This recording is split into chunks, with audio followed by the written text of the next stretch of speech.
Chers amis de RCF Champagne-Ardenne, je suis heureux de vous retrouver aujourd'hui pour cette méditation sur le credo, le symbole des apôtres. Hier, nous avons commencé à méditer autour de « Je crois en Dieu le Père Tout-Puissant », créateur du ciel et de la terre, j'y reviendrai tout à l'heure, et nous poursuivrons en méditant autour de « Et en Jésus-Christ, son Fils unique, notre Seigneur ». Et ainsi que je l'ai annoncé, nous écoutons à nouveau le credo en entier.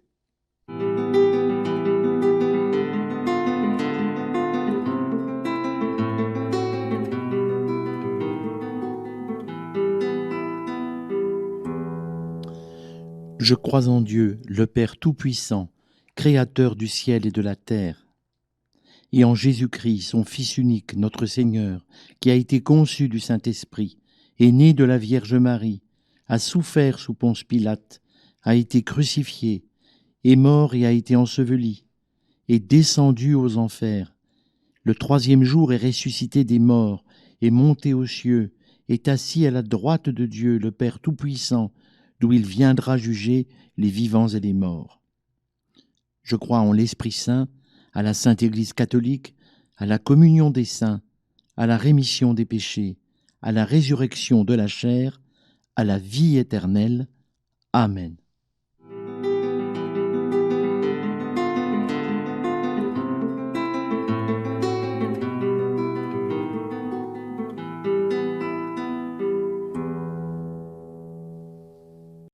Nous l'avons entendu hier et nous le réentendons aujourd'hui. Si Dieu est Père, c'est que nécessairement il a un Fils. Ce Fils, nous le connaissons, c'est Jésus-Christ, c'est son Fils unique et notre Seigneur. Dieu n'est pas seulement donc Père, il est aussi Créateur. C'était la fin de la phrase d'hier que je n'avais pas eu le temps de développer. Il est le Créateur du ciel et de la terre. Et il faut bien réfléchir à cela. Il ne crée pas par nécessité, parce qu'il a besoin d'avoir quelque chose en face de lui. Si Dieu est Dieu, s'il est vraiment Dieu, il n'a besoin de rien. Il ne dépend de personne. Et voilà, il se suffit à lui-même. Mais en créant, et en créant avec son Fils et l'Esprit Saint, j'y reviendrai, eh bien, il amène à l'existence cet univers dans lequel nous vivons, avec les êtres si variés, si divers, cet univers si immense que nous ne pouvons ni le mesurer, ni en comprendre jusqu'au jour d'aujourd'hui la complexité. Voilà, c'est cette réalité-là que Dieu crée en la mettant en face de lui pour lui partager, lui offrir son amour, l'amour de ce qu'il est.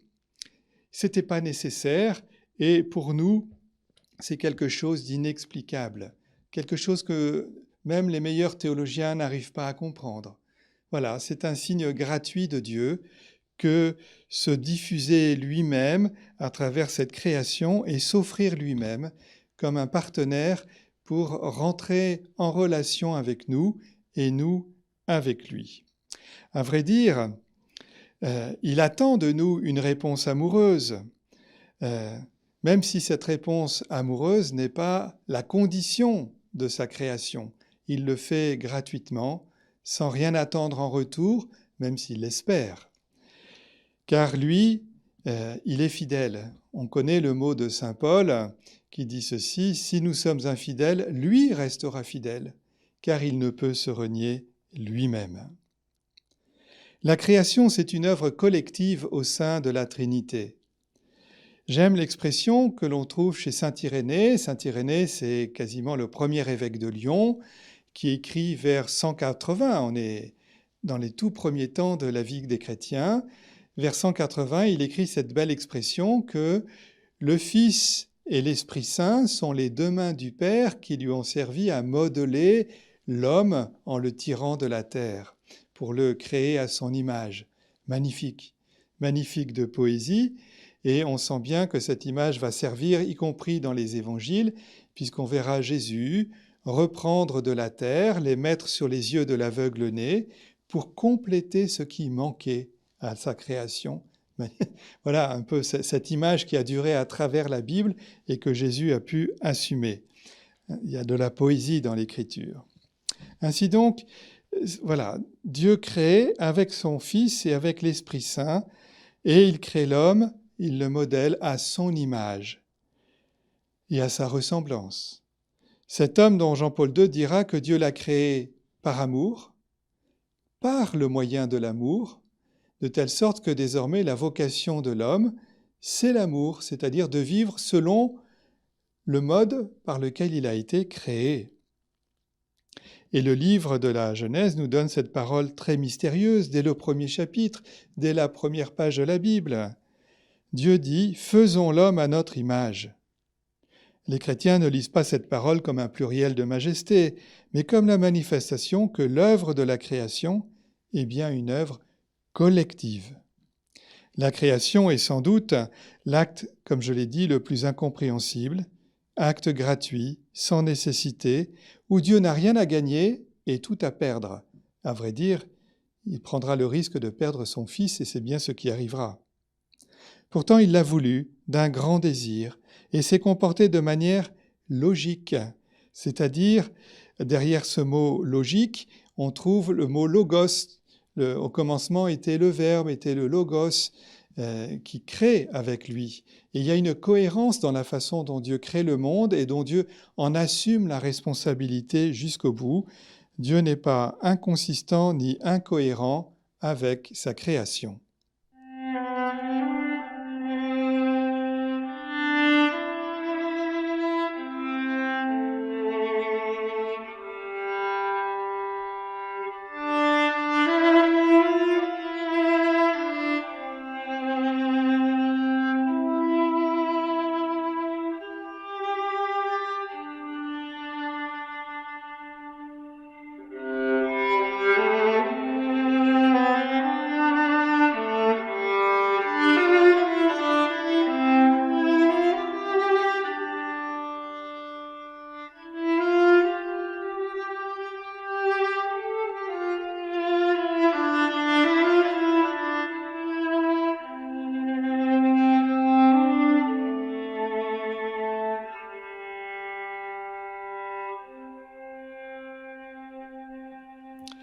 Dieu est Père parce qu'il a un Fils, de toujours à toujours. Il n'y a pas un moment donné où il n'était pas Père, je l'ai déjà dit.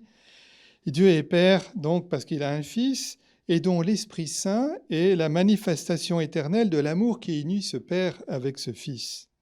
La puissance de Dieu, je l'ai déjà dit, est d'abord à comprendre comme la diffusion de soi à un être égal en dignité. Pourtant, l'amour du Fils, qui sera donné en retour, ne relève pas pour le Fils d'une nécessité. Il n'est pas obligé d'aimer son Père, il n'est pas sous la contrainte. L'obéissance du Fils est en fait l'expression de sa liberté, de son amour propre envers son Père. Et l'intimité qui existe entre le Père et le Fils nous a été manifestée par Jésus lui-même tout au long de sa vie. Ainsi, lorsqu'il est retrouvé au temple à l'âge de 12 ans, je ne sais pas si vous vous souvenez, mais il dit à Marie, sa mère, et à Joseph, « Ne saviez-vous pas qu'il me faut être chez mon Père ?» Oui, Jésus est uni à son Père dès son plus jeune âge. Ou encore dans les discussions avec les pharisiens, « Je ne fais rien de moi-même, et ce que je dis là, je le dis comme le Père qui me l'a enseigné. » Ou bien, « Voici pourquoi le Père m'aime, parce que je donne ma vie pour la recevoir de nouveau. » Jésus est uni à son Père et n'a d'autre désir que de lui ressembler, d'accomplir sa volonté.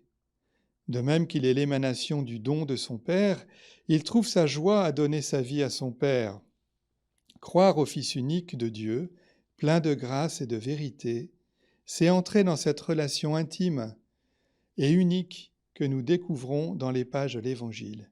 Quand nous disons « Je crois en Dieu le Père et en Jésus-Christ son Fils unique », nous disons « Nous croyons parce que nous entrons dans cette relation magnifique qui existe entre le Fils et le Père. » Une relation d'amour. Et si Dieu est amour, alors il n'y a nul orgueil en lui.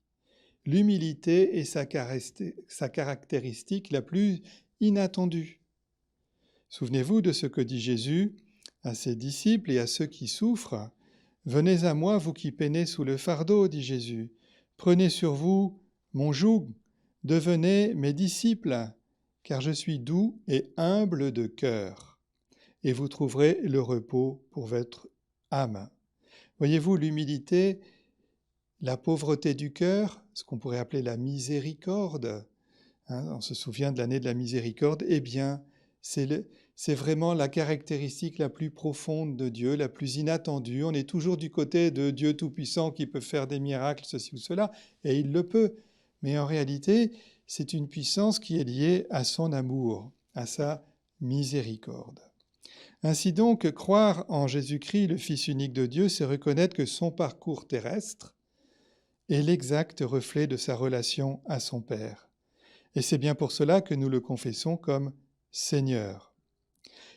Je crois en Jésus-Christ, son Fils unique, notre Seigneur. Plusieurs endroits dans l'Écriture nous parlent de la Seigneurie de Jésus. Ainsi, lui-même, Jésus dit dans le 13e chapitre de l'épître de Jean, de l'évangile de Jean, il dit « Vous m'appelez Maître et Seigneur et je le suis ». Et juste après, il se met à laver les pieds de ses disciples. Humilité du Maître et du Seigneur. Et il est Maître et Seigneur parce qu'il est humble, d'autant plus parce qu'il est humble. Peut-être que le texte qui est le plus fort pour nous parler de la Seigneurie de Jésus, c'est l'hymne aux Philippiens que saint Paul a écrit au 2e chapitre de sa lettre aux Philippiens. Et à ce titre, le fruit d'une méditation sur le Fils unique de Dieu, elle est magnifique. Je vous propose d'abord d'en relire les 5 premiers versets qui donnent le ton et l'esprit, puis ensuite l'hymne lui-même. Paul écrit ceci aux Philippiens. « S'il est vrai que dans le Christ on se réconforte les uns les autres, si l'on s'encourage avec amour, si l'on est en communion dans l'esprit, si l'on a de la tendresse et de la compassion, alors, pour que ma joie soit complète, ayez les mêmes dispositions, le même amour, les mêmes sentiments, recherchez l'unité. Ne soyez jamais intrigants ni vaniteux, mais ayez assez d'humilité, revoilà notre mot, pour estimer les autres supérieurs à vous-même. Que chacun ne soit pas préoccupé de ses propres intérêts, pensez aussi à ceux des autres, ayez en vous les dispositions qui sont dans le Christ Jésus. Ça, c'est l'introduction. Être dans les mêmes dispositions que Jésus. Jésus, c'est le modèle. Et parce que Jésus l'a fait, il peut s'autoriser à recommander aux Philippiens de n'être ni intrigants ni vaniteux, mais d'être humbles et de considérer les autres comme supérieurs à eux-mêmes. Comment ça, supérieurs à eux-mêmes? Et il dit bien sûr, regardez donc Jésus. Et je vais vous lire le texte de l'hymne qui nous dit que ce Jésus qui était de rang divin, eh bien, il s'est abaissé jusqu'à être un homme, à connaître la mort. Et c'est pour ça que Dieu l'a ressuscité et que nous le confessons comme Seigneur. Ça, c'est le résumé. Maintenant, je vous le lis. Le Christ Jésus, ayant la condition de Dieu, ne retint pas jalousement le rang qu'il égalait à Dieu, mais il s'est anéanti, prenant la condition de serviteur, devenant semblable aux hommes, reconnu homme à son aspect. Il s'est abaissé, devenant obéissant jusqu'à la mort et la mort de la croix. C'est pourquoi Dieu l'a exalté et l'a doté du nom qui est au-dessus de tout nom, afin qu'au nom de Jésus, tout genou fléchisse, au ciel, sur terre et aux enfers, et que toute langue proclame Jésus-Christ est Seigneur à la gloire de Dieu le Père. Je crois en Jésus-Christ, notre Seigneur, le Fils unique de Dieu. Vous voyez bien que le 5e verset que j'ai lu tout à l'heure et que je vous redis, « Ayez en vous les dispositions qui sont dans le Christ Jésus », ce sont des dispositions qui permettent de passer d'un statut où on avait une extraordinaire dignité, que sais-je, même parmi les hommes, à la plus simple, à la plus modeste, de telle sorte que, quand bien même on serait abaissé, et on consentirait, on le ferait volontairement, eh bien c'est ceci que lorsque c'est offert, comme Jésus a su le faire, ça permet de sauver le monde, de sauver la vie qui est autour de nous, et à partir de là, ça nous donne toute louange et toute reconnaissance. Ça, c'est à notre niveau, mais c'est parce que Jésus l'a fait au sien que le monde est totalement sauvé. Toute langue proclame désormais que Jésus-Christ est Seigneur, la gloire de Dieu le Père.